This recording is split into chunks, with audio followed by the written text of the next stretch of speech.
Dear viewers, welcome to our channel. Subscribe to receive more stories every day. Rachel's first breath felt like drowning. The sterile beeping of machines, the sharp scent of antiseptic, the dim fluorescent lights flickering overhead. It was all too much, too sudden. Her throat was dry, raw, as if she had swallowed fire. She tried to move, but her muscles refused, weak and foreign. Panic surged in her chest. Then a voice. Soft, clinical. "Mrs. Carter. Can you hear me?" Rachel turned her head ever so slightly, wincing at the stiffness in her neck. A nurse hovered beside her bed, eyes warm with cautious relief. "Where?" Rachel's voice cracked. "Where am I?" The nurse smiled gently. "You're in St. Mary's Hospital. You've been in a coma for 8 weeks. Coma." The word sent a cold jolt through her spine. Memories crashed into her, fragmented and disjointed. The argument with Jake. The storm that raged outside their penthouse. The sudden violent impact. Glass shattering, the world flipping upside down. Then nothing. Just darkness. She swallowed. "My husband. Jake." The nurse hesitated. Just for a fraction of a second. But Rachel caught it. "I'll let the doctor explain everything," the nurse said before bustling out of the room. Rachel's pulse pounded. Something was wrong. The doctor came in, speaking in the measured tone of someone who had delivered bad news too many times. "Mrs. Carter, you suffered severe trauma from the accident. The good news is your body has healed significantly, and with therapy you'll regain most of your strength." Rachel nodded slowly, forcing patience. "Where is Jake?" Long pause. Then carefully, the doctor placed a folded piece of paper on her lap. Rachel's fingers trembled as she unfolded it. "We're done. Wish you the best, but I can't do this anymore." "Hey." The words sliced through her like a serrated blade. Just like that." She let out a hollow laugh. "You're kidding." The doctor sighed. "Mrs. Carter. Mr. Carter liquidated your joint accounts shortly after your accident. The house was sold. He's gone." Rachel's breath came in short, shallow bursts. "He left me. After everything." The doctor hesitated. "I think it would be best if you focused on your recovery."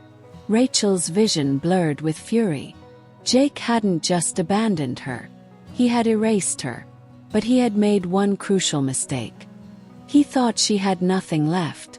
Rachel spent the next month forcing herself to walk again, to breathe through the pain, to push past the burning exhaustion that clawed at her every night. And all the while, a different fire raged inside her. Jake had taken everything, but he didn't know about her hidden fortune. Years ago, before she married him, Rachel had invested in a private offshore account. She had always been careful, wary of the way Jake handled money, of his reckless confidence. She never told him about it. Not once. That was his mistake. Because Rachel wasn't broke. She was rich. Filthy rich. And now she had one goal. Make Jake pay. The first step was finding him. Rachel hired a private investigator. Victor Lang, a former FBI agent with a reputation for tracking down the untraceable. She gave him everything she had. Jake's old accounts, social security number, past business associates. "Men like him don't disappear," Victor said, scanning the documents. "They reinvent themselves." Rachel clenched her jaw. "Then let's rip apart his new life." It didn't take long. Jake had rebranded himself as a luxury real estate developer in Miami, working under a fake name. New house, new girlfriend, new life, built on her stolen money. Rachel stared at the photos Victor handed her. Jake, laughing over expensive dinners, driving a sports car, holding some blonde woman's hand. She traced a finger over his smug face. He thought he won. He had no idea what was coming. Rachel wasn't going to rush this. She spent months preparing, getting stronger, training herself physically and mentally. She worked with a therapist, rebuilt her stamina, learned the art of patience. Revenge wasn't about anger. It was about precision. She studied white-collar crime, learning how to trace fraud, how to move money without a trace. She watched interviews with financial criminals, took notes on how they got caught. Jake had stolen from her. She was going to steal everything from him. Victor placed a file on the table. Jake's running an illegal investment scheme. He's promising luxury condos that don't exist yet, getting investors to dump millions into projects that'll never be built. Rachel smiled. Perfect. She took on a new identity, a wealthy European investor with millions to spend. With Victor's help, she set up a fake financial portfolio, created an elite reputation, and ensured her name reached Jake's new world. Jake was greedy. He couldn't resist money. It didn't take long for the bait to work. Jake Carter, now calling himself James Dalton, had no idea who he was about to meet. Rachel booked an exclusive dinner at one of Miami's most expensive restaurants. She arrived dressed in elegant black, her hair slicked back, her makeup sharp and refined. She watched from across the room as Jake entered, laughing, confident, the picture of success. He hadn't changed. He approached her table with a dazzling smile, extending his hand. "James Dalton. It's a pleasure to meet you." Rachel smiled back, gripping his hand a little too tight. "Likewise." She was in. And soon Jake would lose everything. Rachel sipped her wine slowly, her eyes fixed on Jake as he settled into his seat. He was smooth, always had been, but she knew every crack in that polished exterior. His smile was charming, practiced. His eyes scanned her carefully, assessing her value, the way he had always assessed people. Not for who they were, but for what they could give him. "It's rare to meet an investor as young as you," Jake said, his voice warm, inviting. "Miss Elena Volkov," she responded smoothly, extending her hand again. Jake took it without hesitation, unaware of the trap he had just stepped into. The dinner was effortless. Rachel had prepared for this moment meticulously. She had studied real estate investments, memorized industry jargon, and made sure her portfolio, though entirely fabricated, was impressive enough to catch his full attention. Jake leaned in, his gaze flicking between her eyes and her lips.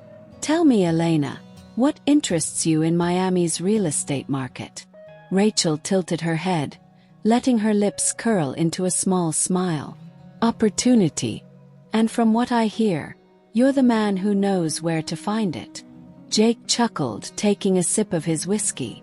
"I like to think I have a good eye for lucrative ventures." That was an understatement. He had an eye for scams, for weaving illusions, for building castles out of air and selling them to the highest bidder before they collapsed. She knew the blueprint of his schemes, the way he lured investors into projects that didn't exist, funneled their money offshore, and disappeared before the walls came crashing down. And this time he was going to run his own con on the wrong mark. Jake leaned back in his chair, studying her. "So tell me, what are you looking for, Elena?" Rachel let the pause stretch, just long enough to make him curious. "Something high risk, high reward. Something only a man like you could deliver." Jake's lips curled into a slow smile. She had him.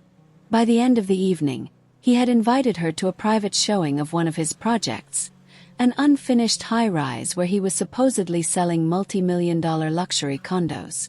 It was perfect. Rachel left the restaurant that night feeling the old rush return, the thrill of control, of playing a game where she already knew the outcome. The next step was getting closer. She let Jake chase her, feeding him just enough interest to keep him hooked. She met him for drinks, allowed him to impress her with his extravagant lifestyle, made sure he believed she was a woman eager to be swept up in the luxury he offered.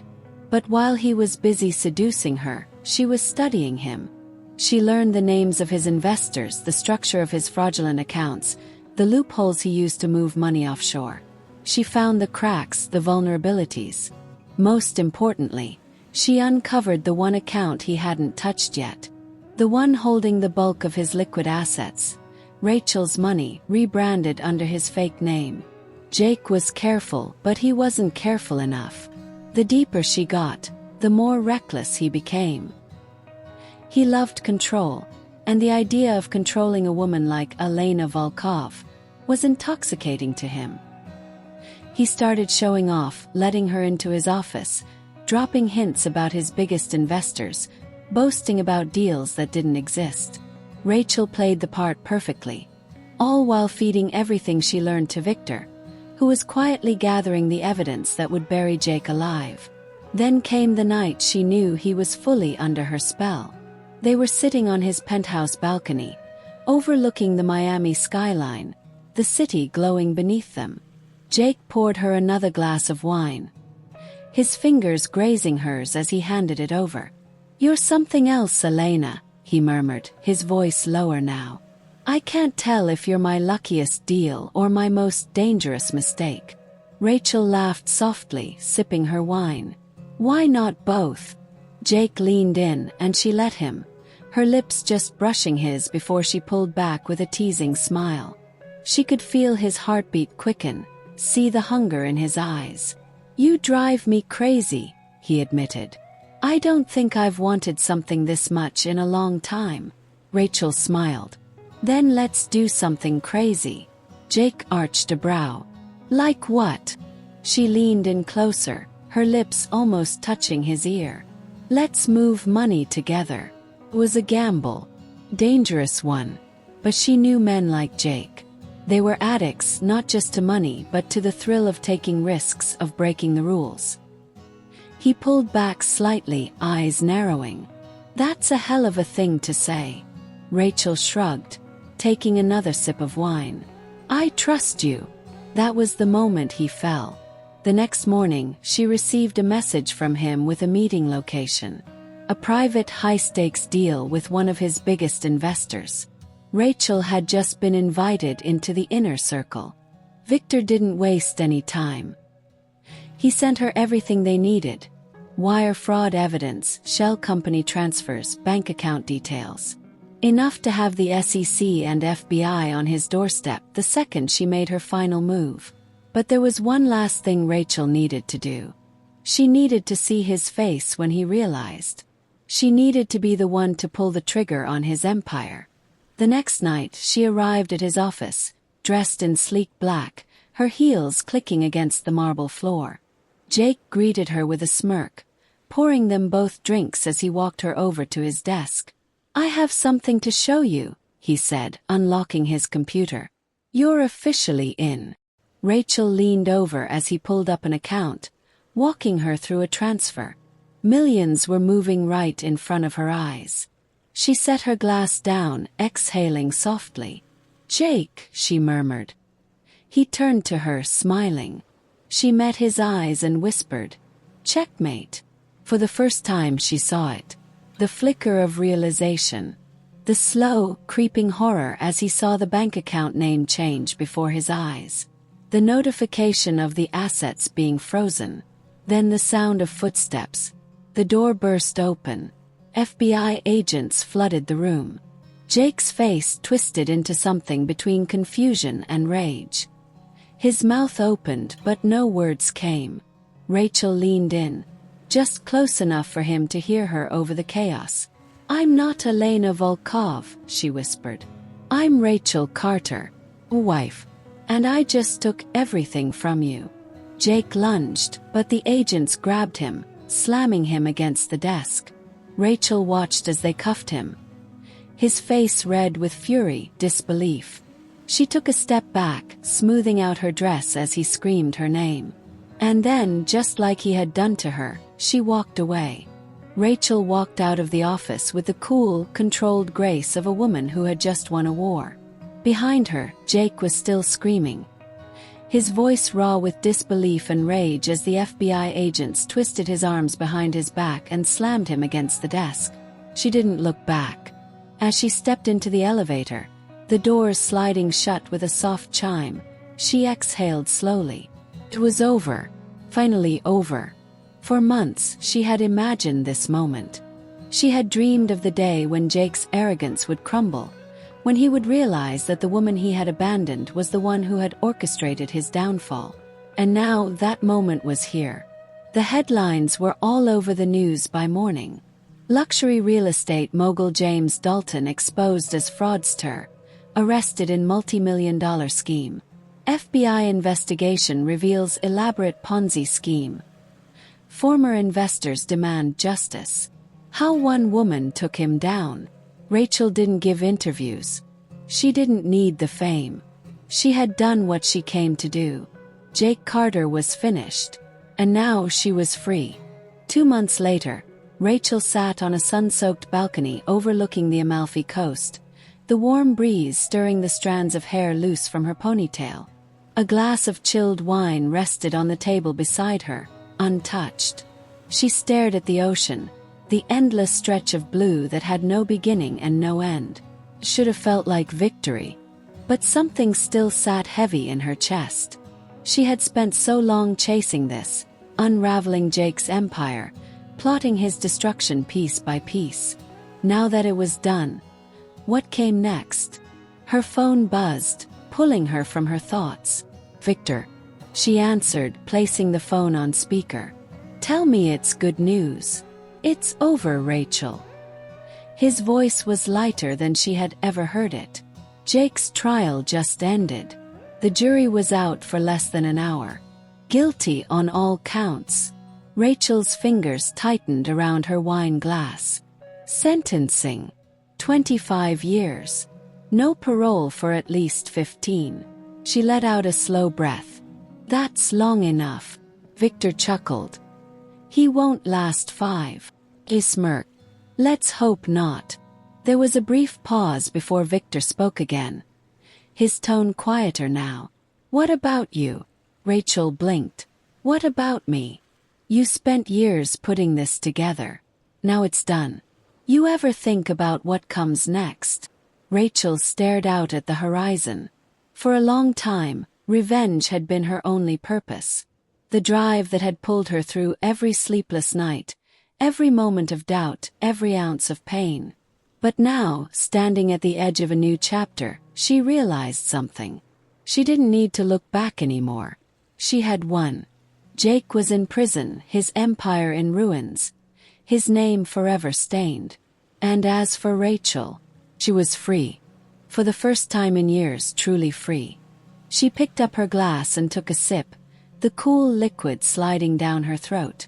Then she smiled. "I think it's time," she murmured, "to start living."